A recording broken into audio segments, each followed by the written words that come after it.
তুমি 2-1 দিনের জন্য অফিস ছুটি করতে পারবে? কেন, কোথাও ঘুরতে ঘুরতে যাবে নাকি? আরে রে, কি হলো কি? কাল মা ফোন করেছিল, তোমাকে জামাই ষষ্ঠী নিমন্ত্রণ করেছে। এতদিন পর তাহলে আমাদের সম্পর্কটা মা বাবা মেনে নিল বলো?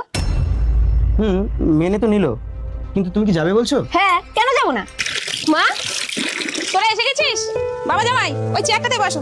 চল মা, ভেতরে চল। মানে আমি ভেতরে যাব আর আমার স্বামী বাইরে বসে থাকবে? আরে মা, ঘরের ভিতরটা এলোমেলো হয়ে আছে তো, তাই জন্যই তোর মা ভিতরে নিয়ে যাচ্ছে না। আয় মা, ভিতরে আয়, আমি একটু জামাইয়ের সাথে কথা বলি। হ্যাঁ, যা যা যা যা। বাবা জামাই, তোমার পুরো নামটা কি? আগে শ্বশুরমশাই অনিত রুই দাস। ও, তার মানে তুমি জাতে মুচি, নিচু জাত। তা ভালো বংশের মেয়েটাকে তো পটিয়ে নিলে বলো। শোনো, আমার মেয়েটাকে তো বিয়ে করে অশুদ্ধ করে দিয়েছো, তা নিয়ে আমাদের ভেবে লাভ নেই। কিন্তু একটা কথা মনে রাখো, এখানে যতদিন আছো হুটহাট কোনো জিনিসে হাত দেবে না।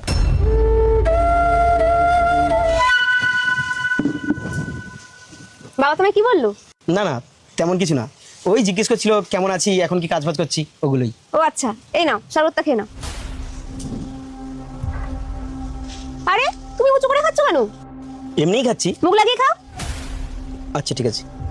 মা, জামাইয়ের খাওয়া হয়ে গেছে, গ্লাসটা ওই সাইডে রেখে দে। কে কি মা, কাঁচের গ্লাস এখানে রাখলে তো ভেঙে যাবে, বাইরে নিয়ে যাও। বললাম না এখানে রাখতে। মা, জামাই ষষ্ঠীর নিমন্ত্রণটা কি তাহলে আমার সংসার ভাঙার জন্য করেছো, না একটা মুচির ছেলেকে বিয়ে করেছো বলে তার জবাব দিতে ডাকছো? হ্যাঁ হ্যাঁ, যদি মনে করিস ওটাই তা তাই। বাবা, তিনকাল গিয়ে তো এককালে থেকেছে, এখনো পাল্টালে না? তুমি তাদেরকে বিদেশে পাঠিয়েছো পড়াশোনার জন্য, আর আমাকে এই বাড়িতেই রেখে দিয়েছিলে মায়ের হাতের কাজের জন্য। ভালো কলেজেও পর্যন্ত ভর্তি করাওনি।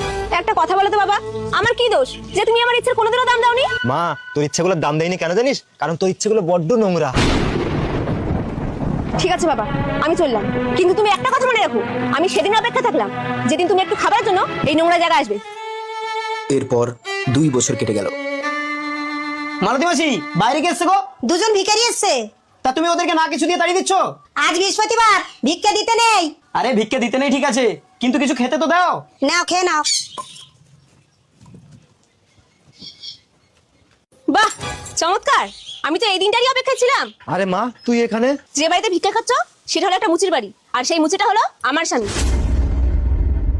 কিন্তু তোমাদের এমন দশা কি করে? মারে, তোর দাদা বিদেশ থেকে একটা মেয়েকে বিয়ে করে এনে আমাদের দুজনকে ঘর থেকে বের করে দিয়েছে। বাবা, আপনার এক ছেলে তাড়িয়ে দিয়েছে তো কি হয়েছে, আর এক ছেলে তো আছে। বাবা, আমাকে তুমি ক্ষমা করে দাও, আমি তোমার সাথে ভীষণ বড় অন্যায় করেছি। দেখলেন তো বন্ধুরা, কাউকে ছোট করে অবহেলা করার ফল কতটা ভয়ঙ্কর। তাই সবাইকে সমান চোখে দেখুন, ভালোবাসুন। ধন্যবাদ।